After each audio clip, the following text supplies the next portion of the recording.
Salam kepada Bapak dosen kami, Pak Ramli Harahap, dan teman-teman saya sekalian kelas 1 B Teologi STT Abdi Sabda, Medan.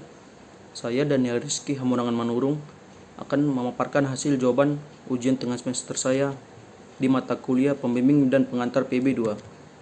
Jawaban saya yang pertama ialah Paulus lahir di Tarsus yang letaknya di wilayah Kekaisaran Romawi. Sebelum mengalami pertobatan, nama Paulus ialah Saulus, dan setelah pertobatan menjadi Paulus. Ia seorang Yahudi. Paulus berasal dari suku Benyamin dan Paulus memiliki kewarganegaraan Roma.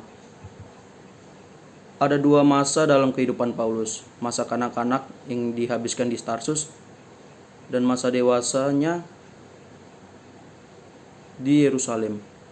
Pekerjaan Paulus sebelum bertobat yaitu menjadi penganiayaan orang Kristen, dan setelah bertobat ia berganti bertolak belakang 360 derajat menjadi memberitakan Injil hingga ke pelosok dunia.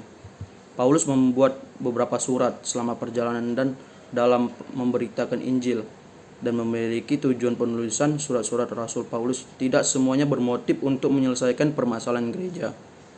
Karena ada masalah yang bukan baru saat ini timbul, tapi yang sudah berakar lama dalam masyarakat pada kota tersebut. Karena itu surat-surat Paulus tidak semua berisi teguran, tetapi juga wejangan, penegasan akan doktrin dan pengajaran moral, ataupun pesan-pesan apostolik lainnya.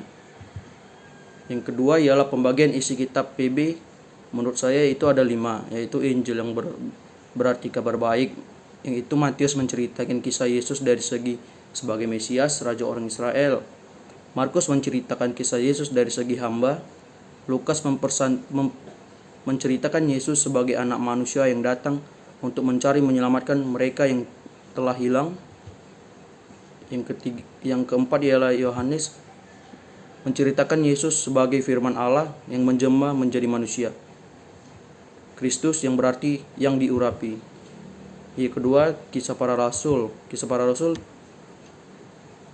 menceritakan sejarah dari kenaikan Yesus, pengabaran Injil di Yerusalem, daerah Yudea, Yudea dan Samaria, hingga perjalanan misi Paulus sampai ke Roma. Pada dasarnya memuat riwayat sejarah gereja mula-mula.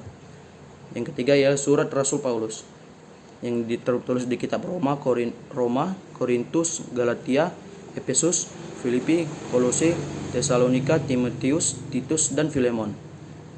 Yang keempat ialah surat-surat umum yang tertulis di kitab Ibrani, Yakobus, 1-2 Petrus, 1-2-3 Yohanes, dan Yudas. Yang kelima yaitu kitab Wahyu berisi peristiwa yang bakal terjadi di masa yang akan datang.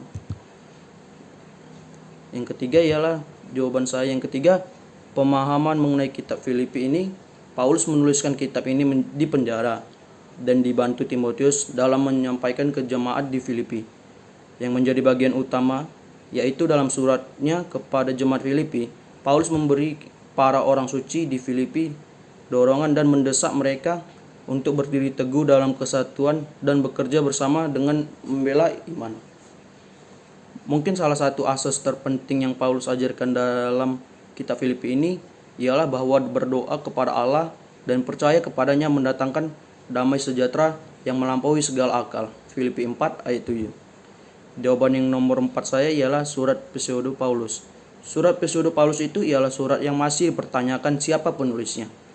Dan surat itu bukan Paulus saja yang membuat, tetapi masih ada campur tangan untuk membuat surat tersebut.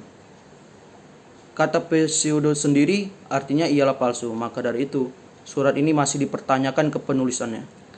Yang kelima ialah pemahaman saya terhadap kitab Yakobus ialah kitab ini menguraikan pokok pandangan Kristen seperti misalnya kekayaan dan kemiskinan, godaan, kelakuan yang baik, prasangka, iman dan perbuatan, ucapan-ucapan mulut, kebijaksanaan, pertengkaran, keangkuhan, dan kerendah hati, hal yang menyalahkan orang lain, membual, kesabaran, dan doa.